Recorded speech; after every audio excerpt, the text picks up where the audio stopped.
You got to ask for permission. To record it. Oh, all right. So this is gonna be episode 62 of the Just Chilling podcast. Hey, it's always a journey for us to get live, man. Like, but we here. Let me round off the names. We got Tony Logan with us. Dominic. I think my man's free on our end. Oh yeah. Look at Marvin Gaye looking at you. That's what he looks But like. can y'all see me? I can hear you. Huh? I can hear. I heard you. Oh, back to normal. There we go. I think it's. Yeah, there we go. I'm froze, man. I'm froze. Not no more. I guess we'll keep going. But I can't see myself though. Let me see. All right, so everybody's I'm just gonna go off of my phone there. Let me see. All right, so everybody can hear me? Yeah. Yes, sir. All right, so it's 62. Got Tony, we got Dominique Brighton, and we got Slag Watt with us today. I want to start off with Dominique Brighton. You're an author, man. So just tell us a little bit about yourself and your book. Sure things. Thanks a bunch for having me on. It's great to be with the other three awesome humans. Name's Dominic Dom Brightman, and I'm a certified self-leadership expert with the John Maxwell team that likes to coach and empower others to share their stories, and I do that through motivational teaching and bookcasting. And for those who may not know what bookcasting is, it's all about taking your book and turning it into a podcast and vice versa, because my first book is called Going North, and I have a couple other books under my name, but that first book is where all the magic began, because when you take action, that's when the inspiration happens, especially when folks notice that you're doing good work and you're always consistent with it. Okay. So you're a member of the John Maxwell team. What is that? Yes, sir. So John Maxwell, he is this wonderful guy who's been on the planet for probably a good 74 years, penned 100+ books. And he's mostly known for leadership because that was the one subject that he decided to focus his life on for these past 40+ years and counting. Because like those who really want success in life, they really focus on one major thing that they want to do in life, and they study that every single day.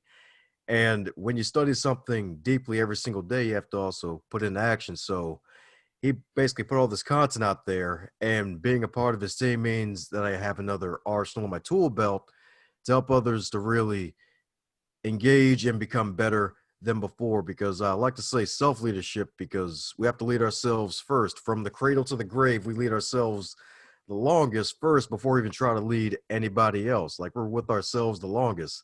So with that team, I'm allowed to basically do additional teaching with some of his content if need be, on top of what I already do with the podcasting, the speaking, and the book writing. Okay.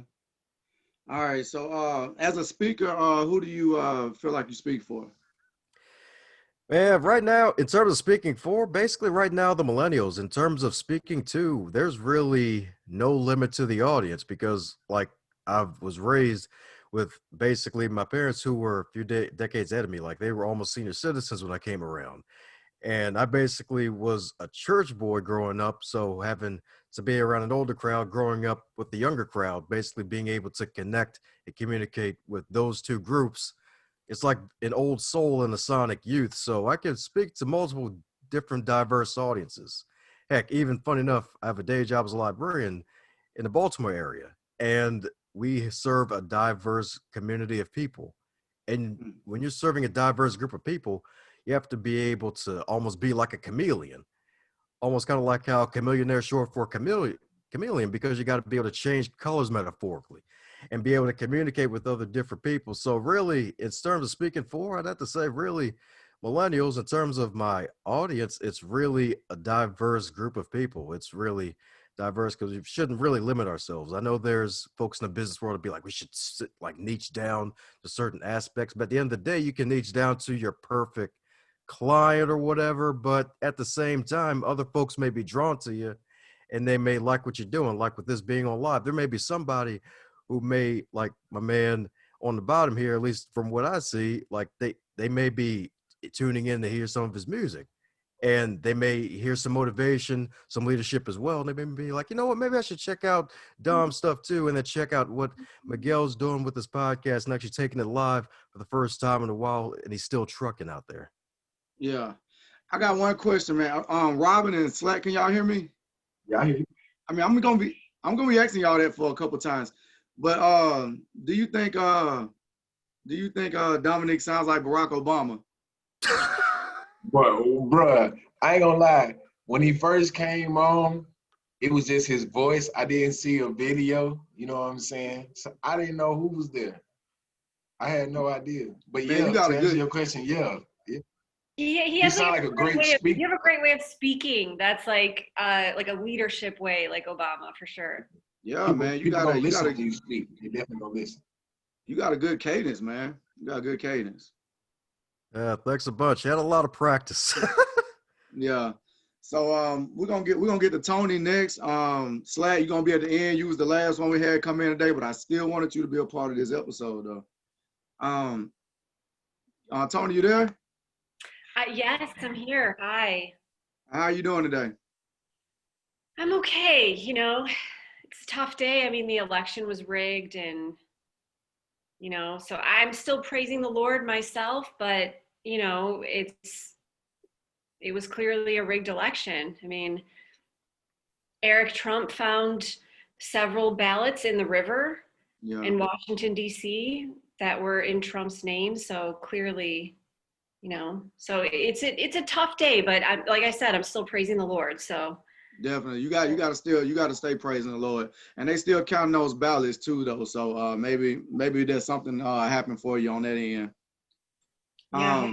You've been accused of a lot of things, and we'll go through them tonight. So I mean, you even got arrested on the last episode of your show that you do, with the camera still running. Why did you get arrested on your show? I did, Miguel. I did get arrested. It's true. It's Miguel. Oh, okay. Yeah, there's a man who works in a barbershop near where I film my daily show, Patriot Power.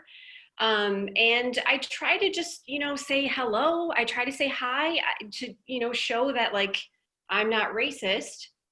And he said that I was creeping in his window, and he called the police, like I was in the wrong neighborhood, and he felt threatened, and he called the police on me. So during my show, they came and they arrested me, and it was really, really scary. It was really scary. That was your first time going to jail?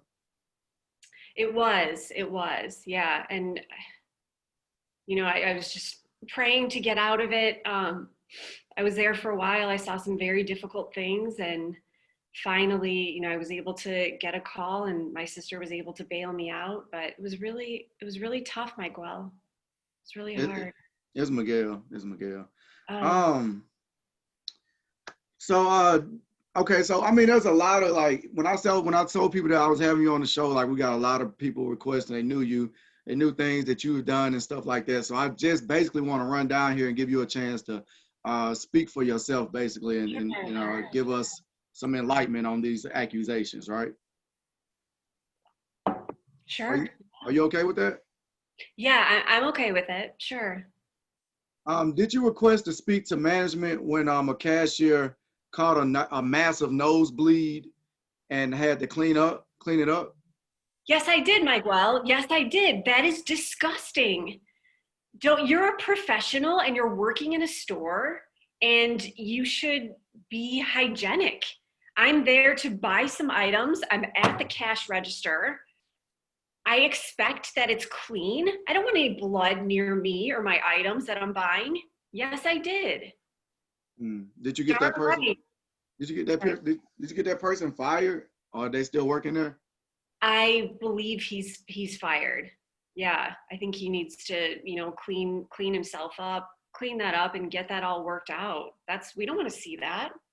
Yeah, I mean, it happens. It happens. It does, Miguel. It's Miguel. So a pregnant woman told us that you asked for a manager's personal cell phone number at a hotel because you didn't have a refrigerator in your room. rather than accept a free upgrade, you asked the woman for let me see, to carry the refrigerator up to your room so you didn't have to pack your things and move to another room. Yeah, definitely. I wasn't about to pack up my things and move to a different room.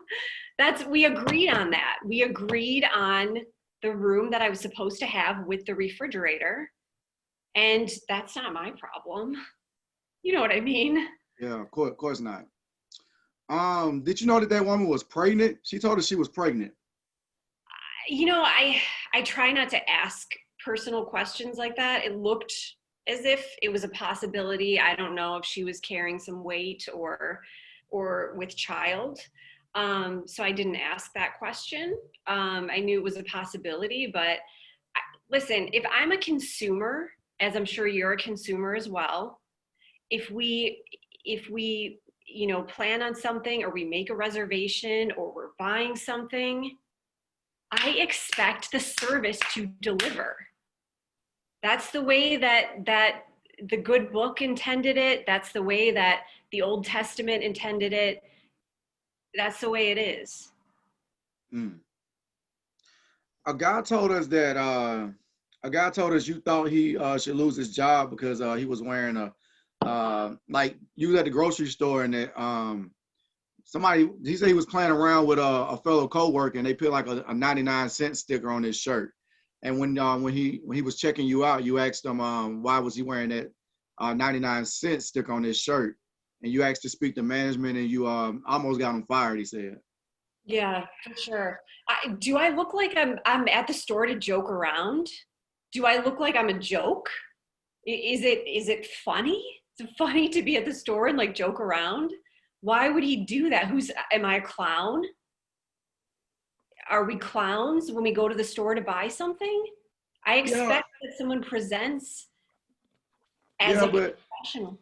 Yeah, but these people like are losing their jobs, and it's just behind you. Like when I told them I was having you on the show, and they was like, "Oh, you haven't heard? Like she almost got me fired. Like don't do the episode with her, et cetera, et cetera."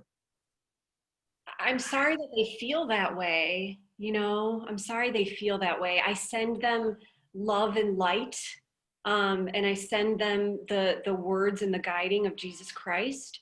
However, hopefully I made them more excellent, Hopefully myself and Jesus and the good book and the Bible and Jeremiah, chapter 2, verse 4, hopefully we all made them better people. And that's my goal. That's what I strive for. Right, Miguel? Well, Miguel. Did you call Best Buy's corporate office because the refrigerator you purchased was not pre-cooled? Yeah. Can you imagine that? It wasn't pre-cooled. How am I supposed to I have groceries. I have a family to feed, and I have groceries. What am I supposed to do with the food? Of course it needs to be pre-cooled. Yeah. I think that like they don't really have to be pre-cooled. I think you just want it like that when it gets to your house. Yeah. Don't you?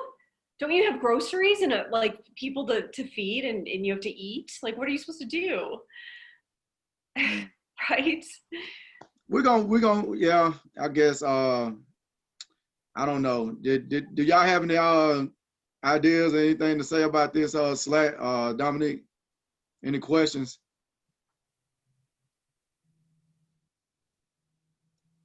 Sorry you had to experience the jail thing. You know what I'm saying? I don't feel like you'll be creeping in people's windows, but You said has she been to jail? a lot of us, that's what she said. She said she went to jail. Yeah, she got arrested on her show. Things, Yeah. That's crazy. I'm sorry, what was your question? I didn't hear. Did it freeze? Oh no, I ain't have a question. I just said I didn't think you would be the type of person that would be creeping around in someone's window and getting arrested for something like that. Yeah, right. I shouldn't have been arrested. I was just trying to say hi. Like I can say hi to everyone here.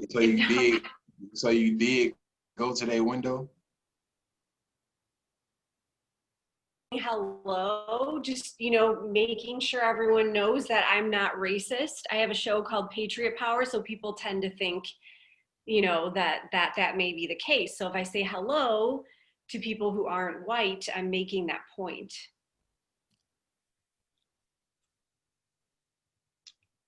Yeah. How many managers have you asked to speak to? Is there a number on there? How many managers have you spoken to? Wow, I don't know. I would say, I mean, on average, I would say it might happen to like 5 to 8 times per week, per se. You talk to 5 to 8 managers per week? Yeah, just about. Damn. Yeah. Does that sound like a lot or? I don't talk to any managers per week. Not Really? in retail, no.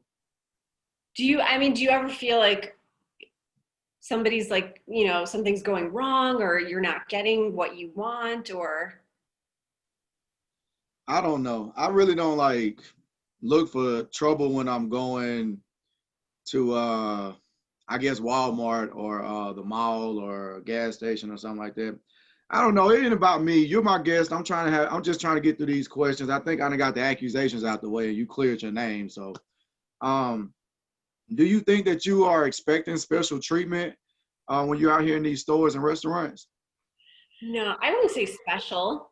I think, I mean, I'm kind of a celebrity of sorts, but more so than that, like I'm just a woman of faith who's going about my day, and just wanting to be treated as a consumer and just as a woman of faith living life. All right. The last situation I got for you, and then I'll get to Slat. Slat, you still there? I'm here. All right, I got a few questions for you after this. Do you remember what happened at the Burger King?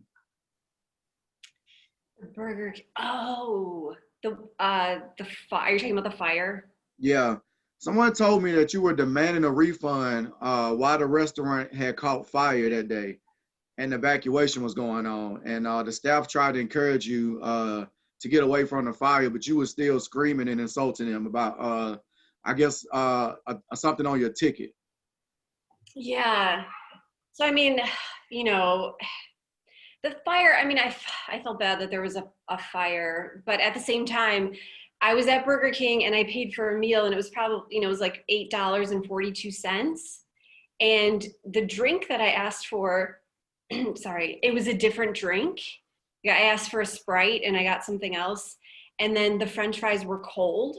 So obviously that's understandable. It was like, I just need this refund before we evacuate, We can all be safe after I get the refund. That's $8.42.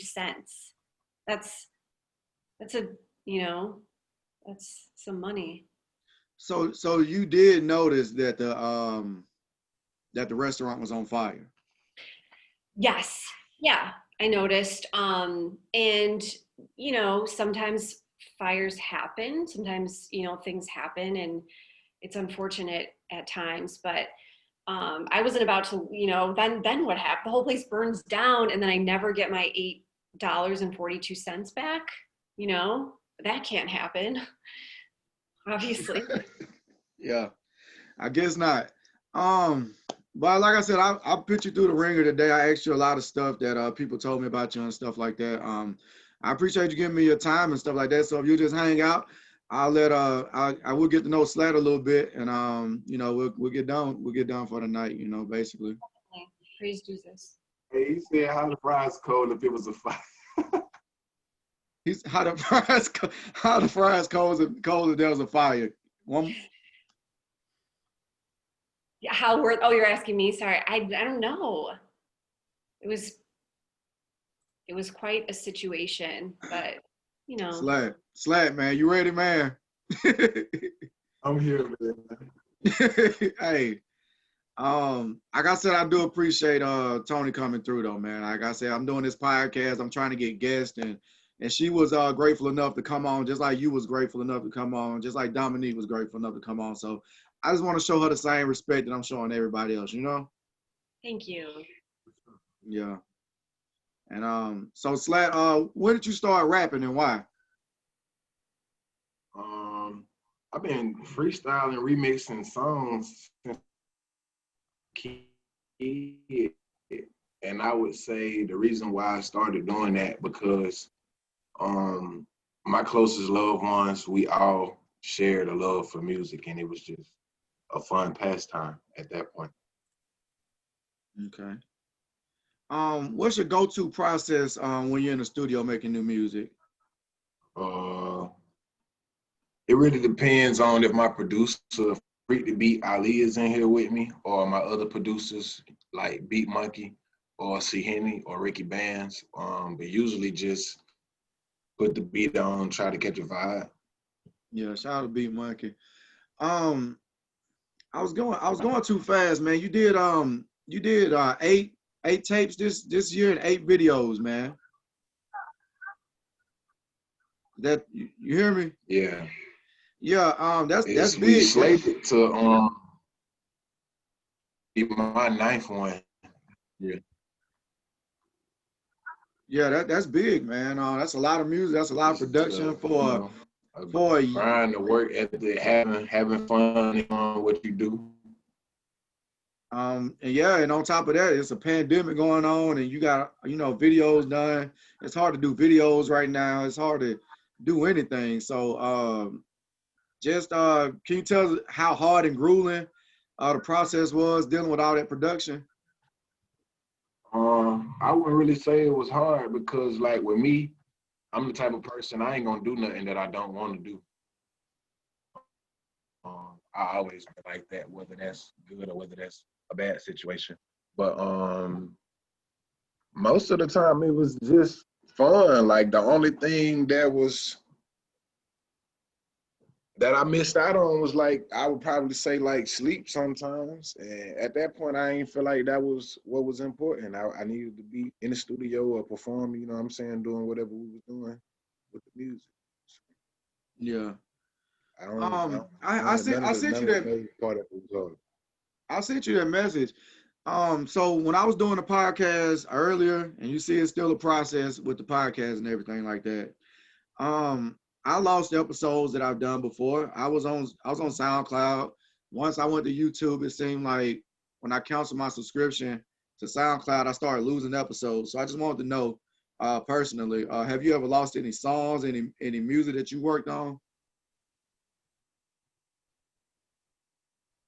I lost a near and dear to me. The videographer, his YouTube page got hacked and they deleted everything. You know what I'm saying? So that's probably the only one of the only situations. But I don't write. So, like, as in lyrics in the iPhone and doing stuff, like, everything is about a vibe. So I don't really lose too much. And I was gifted a hard drive early in the game. So everything go to the hard drive. So all your music has been freestyle from the beginning? No, when I first met Ali, I was writing, and probably during the first 1 or 2 months of us being around each other, I was still writing. But at the rate that he make beats, it was to the fact that I had to realize he was a producer and not just my producer, you know what I'm saying? Like, he has a whole career that he's trying to chase as well, you know what I'm saying? Like, we want to do it together because we have that brotherhood, that friendship bond. But it's like, a career is a career, business is business, you know what I'm saying? So the rate that he was making the beats, I'm sitting here like, man, I want that beat. I want that beat. I want that beat. And it was like, I ain't gonna lie, I couldn't pay for every beat that I was hearing him make, you know what I'm saying? And then I would pay for this one. And then I know he would have, like, he would make it for a certain artist in mind. So I just started saying stuff in his ear, just whispering, like, how you think this sound on there? And he'll be like, yeah, go ahead and do it. You know what I'm saying? And then eventually he'll finish the beat and just pull the beat up. And we just kept going like that. And then I learned what he was doing. So I would write while he was making the beat. If I didn't finish it when he made the beat, I record whatever I had. And then after that, just, like I said, going back to the vibe. Um, So yeah, we talked about the process and everything. I just want to take a minute on and shout out Dooley Moore. He done reached out to me about doing the podcast. A brilliant dude for real. He provided like a list for the top artists in the city and stuff like that. Shout out to T James for topping that list. He's gonna be an artist that I'm gonna have on that I think beginning of the year 2021. Shout out Red Rap, yeah, for sure. Yeah. What did you think about the list, and what do you think about Dooley's list going forward? All right. I seen the list because I was tagged. My cousin and one of my greatest supporters, you know what I'm saying, suggested that he remove someone and put me on there, you know what I'm saying? And he acknowledged and said that I would have been on there. He just didn't know that I was from Gaston. So I like the list. I feel like when I looked at it and I seen that I wasn't on there, like I didn't get mad. I'm like, y'all gonna make me show y'all, you know what I'm saying? With me saying what I'm saying, with me going live and playing my music, that's how I landed my spot here.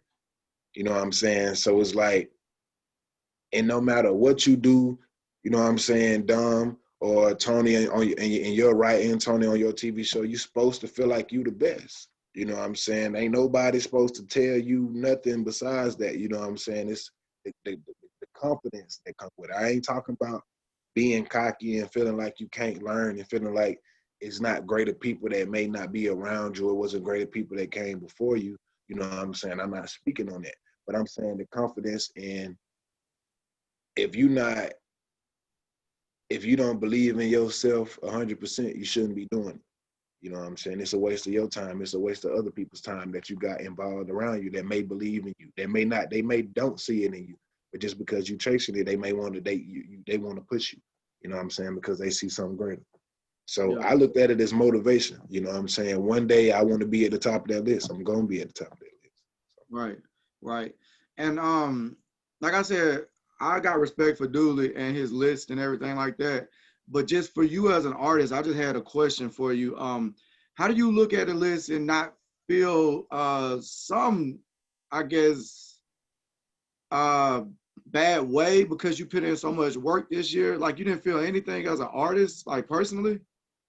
Well, my display name right here is Slat Guap. Slat means for us, you know what I'm saying? I got the Slatsonville hoodie, Slatsonville merch shop, Slatsonville, you know what I'm saying? But Slat means show love all the time. You know what I'm saying? Like, I truly believe if something is meant for you, when it's time for that to happen, it's going to happen. You just got to keep pushing. You got to keep pushing. It's going to be ups. It's going to be downs. You know what I'm saying? Sometimes you're not going to be on the list. You know what I'm saying? You feel me? Everybody not going to say, you're not going to always hear yeah. Sometimes you're going to hear no's, but it's what you going to do when you do that. And my thing is, I've been in the studio with writer's block or freestyle block, you know what I'm saying? Like, I ain't really been able to make no music. It's been a lot of stuff going in the world. There's been a lot of stuff going on in my personal life. But me seeing that, and even though he said I would be on there, I'm like, all right, well, I wasn't on there. You know what I'm saying? That made me want to get back in the studio and go harder. Like, man, y'all playing with me because I know what I am. I know what I've done. And it's documented, like you said, with the 8 tapes, some 10 videos, you know what I'm saying? Like, it's documented. How do you feel about the landscape in Gaston? Do you feel like everybody can work together, or you feel like it's everybody for themselves? What's the climate in Gaston? The climate in Gaston, well, I can't really speak on the climate in Gaston because I haven't lived in Gaston since 2014. I'm from Gaston, you know what I'm saying? But I left Gaston in 2008. I graduated from Anderson. Then along living in Anderson, I've lived in Georgia and New York, you know what I'm saying? So it's like, I can't really speak on that because I'm on the outside looking in, you know what I'm saying? Like, I wish everybody could come together. I feel like it's possible. I feel like it would only be certain people who wouldn't be able to get along because of certain situations. And I feel like you couldn't really blame them for that. But that's not really for me to speak on, you know what I'm saying? But I love gas and I love where I'm from with the goods and the bads, you know what I'm saying? Like, it's what made me who I am, what made me go as hard. Like, even if I feel like people who's supposed to be in my corner at one point in time wasn't there, like, that gave me the motivation. So it's like if I was mad at one point, like I progressed and I used that as motivation and I got better from it. So Yeah. And I pretty much just got one last question for you. And I can wrap this thing up after that. Let's say you're a great rapper, but you're not living what you're rapping about. So is it best just to say fuck it and just start rapping about a topic that fits your life better? I feel like with me, I like Dom said, with the appealing to different audiences, one of the reasons I dropped so many albums this year was because it's different sides to me. You know what I'm saying? For one, I'm a Gemini. You know what I'm saying? So off the rip from birth, you're gonna have this side and you're gonna have this side. You know what I'm saying? And then going through life, progressing through life, I can tell you there wasn't a time where I needed a gun. I felt like I had to carry a gun every day. I felt like I had to watch over my back every day. You know what I'm saying? But it's like when you experience certain things and you realize death is real. With me, people say people are portraying this or doing this. I feel like you never know. Just because they wasn't like this in the past, you don't know what they had to adapt from. You don't know what they had to go through. You don't know what they had to come from. You know what I'm saying? So I feel like stay true to yourself, whatever your true self is. You know what I'm saying? Like I have the music for the gangsters. I got the music for the females. I don't experience love emotions before. You know what I'm saying? I done made some love songs before, and it's like I'm not ashamed of that. I'm true to everything that creates 1K Guap. You know what I'm saying? So I feel like whatever you are, whatever you do, whatever your true self is, that's what you make music about, whatever that is. Like, Mm. Yeah. and if you a storyteller, you know what I'm saying? Like, it's plenty of people out here that's telling stories. Like, a lot of the movies that we see, a lot of the stuff that's influencing us is not real. You know what I'm saying? It didn't happen. Like, it was really fathomed. You know what I'm saying? So it's like, can't really blame people for that. Like, Yeah, I hear you. That's pretty much all I have for you. I want to try to get you in here in the future too, just to keep working with you. I want to hear Dominique say something else, man. Is there like anything you could tell us about what you got going on next, Dominique? Sure thing. So recently, a couple weeks ago, was part of this anthology series called "Crappy to Happy: Sacred Stories of Transformational Joy." And the story in my book was titled "Some Gifts Are Wrapped Up in Adversity." So, like what my man Slab mentioned earlier, like as you're going through life and you're going through different transitions, like you're going to be facing adversity, and a lot of adversity is going to lead to some stories being told, whether they're real or not. And most times, sometimes fiction is actually stranger than nonfiction, to be honest, because fiction was inspired by real life events that someone may have eyewitnessed or something that they may have created because they saw something else. So check out that book and head over to donbrightman.com if you want to hear more of what I got. Check out the Going North podcast every Monday and Thursday.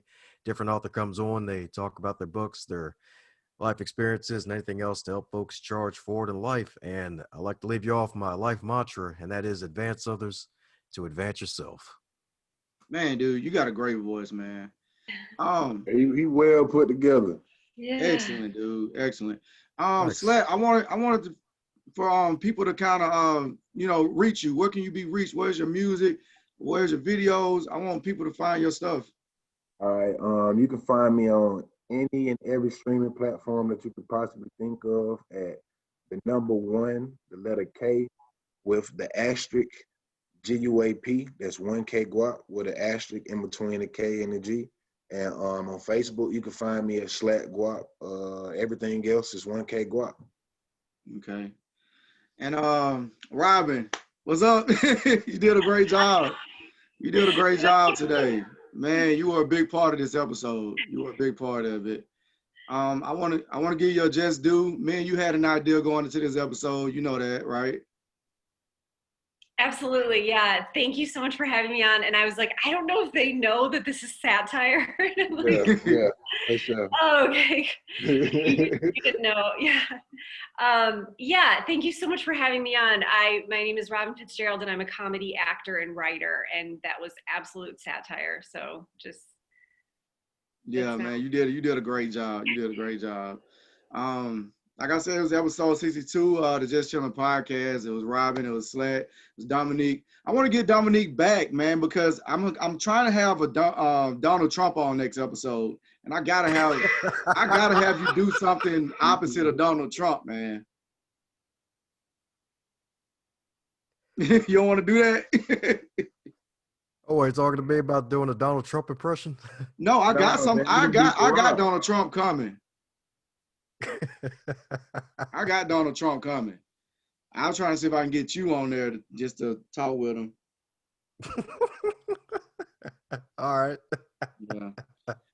So it was hard for us to get this episode to the listeners, to the viewers today. I appreciate whoever watched it, checked it out now and in the future. But if y'all could just leave the Zoom, because I don't know what's going on with my computer. I might have to go out and buy another computer for my next episode.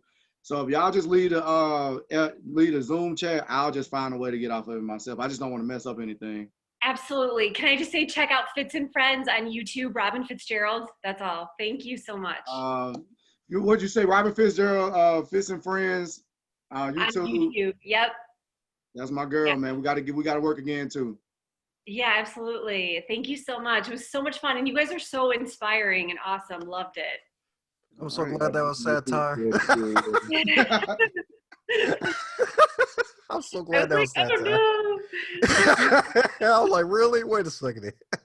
Yeah, Patriot Karen is one of the last episode I did, so that's where this bit came from.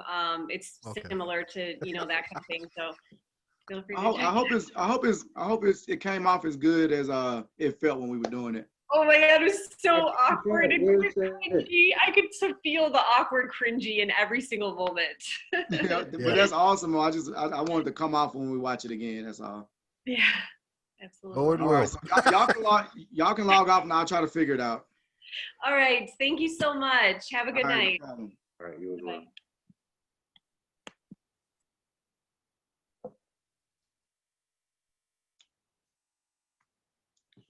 All right, Facebook. Let me try to see how I can stop the stream.